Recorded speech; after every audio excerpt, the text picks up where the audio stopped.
Afg'onistonning Samangan viloyatida 3-noyabr kuni Toshkent vaqti bilan soat 01:29 da sodir bo'lgan zilzila kuchi O'zbekistonga ham sezildi. Favqulodda vaziyatlar vazirligining Seysmoprognostik monitoring respublika markazining xabar qilishicha, zilzila magnitudasi 608 ballga teng bo'ldi.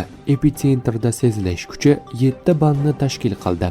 O'zbekiston hududida sezilish kuchi: Surxondaryo viloyatida 5 ball, Qashqadaryo viloyatida 3-4 ball, Samarqand, Jizzax, Navoiy, Buxoro, Sirdaryo viloyatlarida 3 ball, Toshkent shahrida 2-3 ball, Farg'ona viloyatida 2-3 ballni tashkil etdi.